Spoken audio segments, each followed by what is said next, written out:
नमस्कार दोस्तों।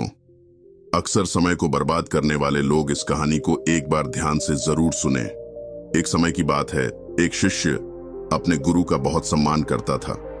गुरु का भी उस शिष्य से बहुत गहरा लगाव था, लेकिन वह शिष्य स्वभाव से बहुत सुस्त और आलसी था। वह अपनी पढ़ाई के प्रति बहुत लापरवाह था। वह अक्सर आज के कार्यों को कल के लिए टाल देता था और किसी भी तरह की जिम्मेदारी से भागने की कोशिश करता था। अपने शिष्य के इस आलसी स्वभाव को बढ़ता देख गुरु और भी चिंतित हो गए। उन्हें चिंता होने लगी कि कहीं मेरा शिष्य अपने आलस्य के कारण जीवन संघर्ष में पराजित न हो जाए, क्योंकि गुरु जानते थे कि आलस्य में ही जीवन संग्राम करने की सारी शक्ति है। बेकार व्यक्ति, ऐसा व्यक्ति बिना कोई कर्म किए फल पाने के बारे में सोचता है।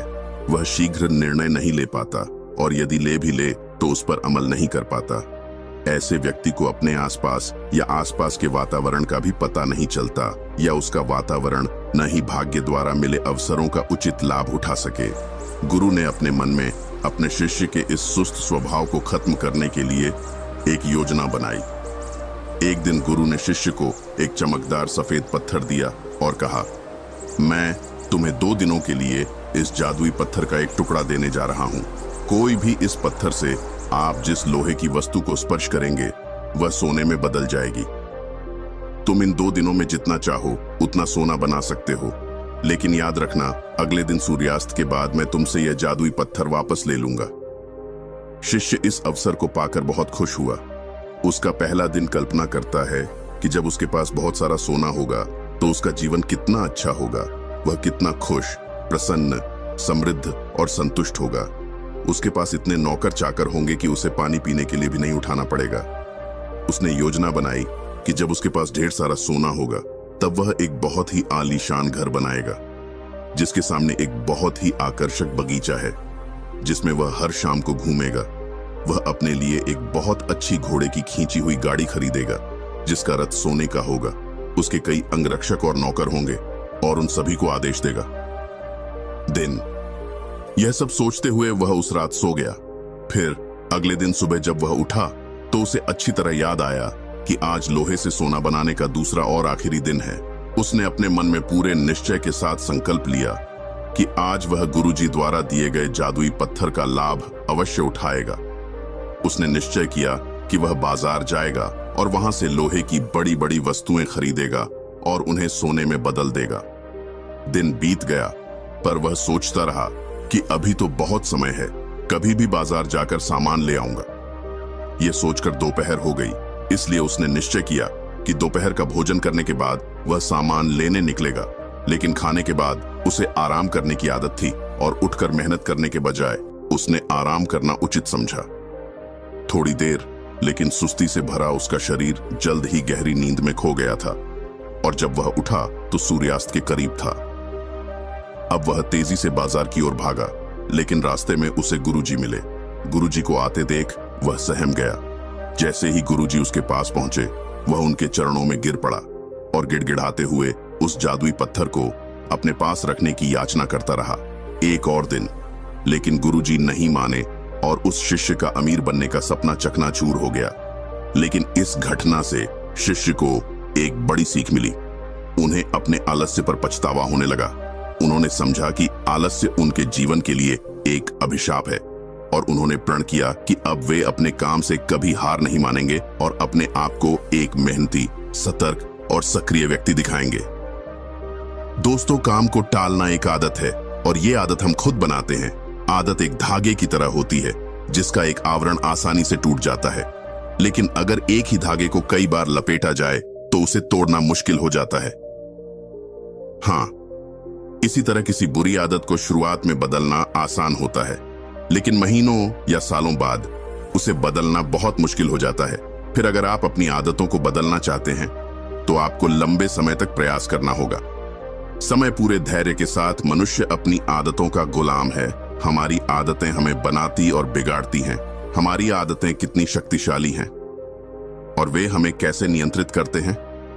दोस्तों, अगर हम अपने आसपास देखें तो लगभग हर व्यक्ति को अपने जीवन में कई बड़े मौके मिलते हैं, लेकिन उनमें से ज्यादातर लोग अपने आलस्य और मेहनत न करने की आदत के कारण उस मौके को गंवा देते हैं और फिर जिंदगी भर पछताते रहते हैं। लेकिन इनमें से ज्यादातर लोग अपनी असफलता के लिए अपने आलस्य और कामचोरी को जिम्मेदार न मानकर अपने माता पिता, स्थिति, आर्थिक स्थिति, भाग्य आदि को दोष देकर अपनी आलस्य को छिपाने का प्रयास करते हैं।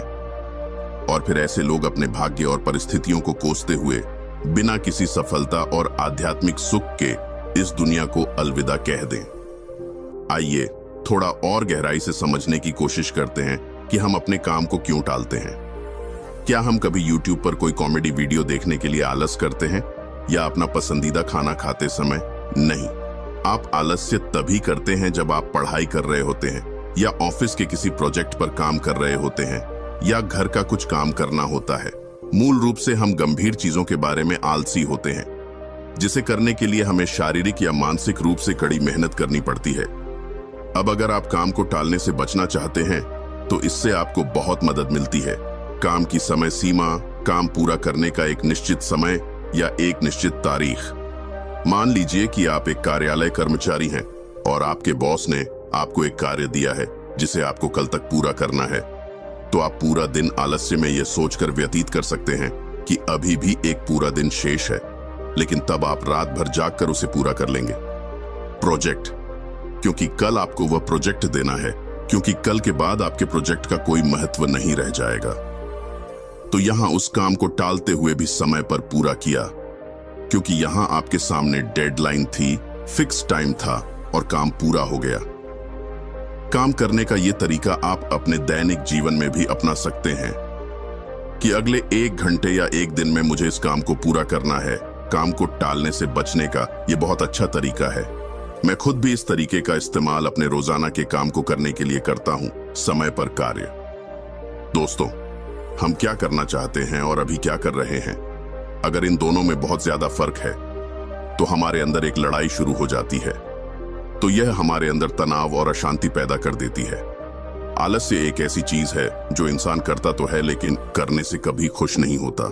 मान लीजिए आज आपको कोई काम करना था, लेकिन आपके दोस्त आए और बोले, भाई चलो घूमने चलते हैं, मौज करते हैं, और तुम निकल जाते हो उनके साथ घूमने के लिए। आप दिन भर घूमते हैं, लेकिन आपके दिमाग में हर वक्त यही चलता रहेगा कि मुझे आज वो काम करना था, वो काम छूट गया। और इसी सोच की वजह से आप उस पूरे दिन को ठीक से एंजॉय नहीं कर पाएंगे और शाम को जब आप घर वापस आएंगे तो उस काम को करने को लेकर आपको पहले से ज्यादा स्ट्रेस होगा। तो इस तरह से आपका काम भी नहीं हो पाएगा। हो जाए न मौज मस्ती कर पाए और पूरा दिन भी बीत गया। यहाँ तो अच्छा होता, यहीं अच्छा होता, आलस न करते तो पहले अपना काम करते और फिर बाद में घूमने चले जाते तो जरूर तुम अधिक आनंद ले सकते हैं और तनाव मुक्त रह सकते हैं। एक बात और गौर करने वाली है कि काम को टालने से हमें ग्लानि होती है। जब काम टालने से हमें खुशी नहीं मिलती तो काम क्यों टालते हैं? इसके पीछे 5 बड़े कारण हैं। पहले तो आपको जो काम करना है और उस काम का जो फल आपको मिलेगा, अगर उस काम का फल मिलने की संभावना बहुत कम है तो आप उस काम को टालने की कोशिश करेंगे, क्योंकि आप में उस काम को करने की प्रेरणा कम हो जाती है।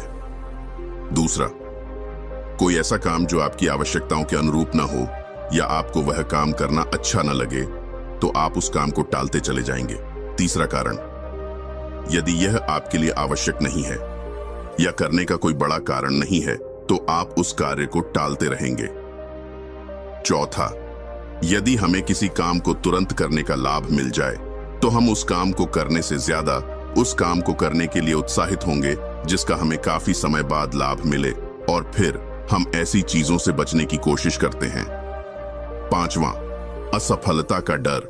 अगर किसी काम में हमारे असफल होने की संभावना अधिक है तब भी हम उस काम को टालने की कोशिश करते हैं। अब सवाल उठता है कि काम टालने की इस आदत से कैसे बचा जाए। देखिए, अगर किसी काम को करने में ये 4 चीजें आपको मिल रही हैं तो आप हर हाल में वह काम करेंगे।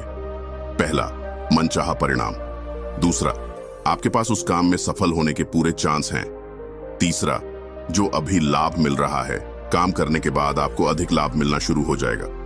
और चौथा, जब काम का फल तुरंत मिल जाए या काम खत्म होते ही आपको फायदा हो जाए। अब बात करते हैं उपाय की। काम को टालने की आदत से कैसे बचें। तो इसके लिए आप पहले एक पेन और पेपर लें और खुद से पूछें और लिखें कि मैं काम क्यों टाल रहा हूं। ऐसा करने से आपको काम टालने का कारण पता चल जाएगा और कारण पता चलते ही आपकी आधी समस्या यहीं खत्म हो जाएगी। उदाहरण के लिए, यदि आप एक कार्यालय कर्मचारी हैं और आप काम को टाल रहे हैं क्योंकि आपके पास अपने काम के लिए प्रेरणा नहीं है, तो आपको यह पसंद नहीं है, या आप सोचते हैं कि मैं इतना बड़ा काम क्या कर रहा हूं, मेरे बिना काम के भी कंपनी का काम चल रहा है, तो कागज पर लिखो कि नौकरी से निकाल दिया तो। यदि आप बेरोजगार हो जाते हैं तो क्या होता है, आपको कितनी परेशानियों का सामना करना पड़ेगा। यदि आप एक छात्र हैं और सिर्फ इसलिए पढ़ाई टालते रहते हैं क्योंकि आप जानते हैं कि आप पहली रैंक प्राप्त नहीं कर सकते, तो आप पढ़ाई में बहुत अच्छा नहीं कर सकते। फिर कुछ काम करो जिसमें तुम हो, आपको विश्वास है कि आप बहुत अच्छा कर सकते हैं, उसमें अपना नाम बना सकते हैं। अगर आप किसी बड़ी परीक्षा की तैयारी कर रहे हैं और आपका इनाम 1 से 2 साल बाद आने वाला है, तो अपने काम को छोटे छोटे चरणों में बांट लें और हर कदम को पूरा करने के बाद खुद को इनाम दें। इससे आप अपने काम के प्रति लगातार प्रेरित हो पाएंगे।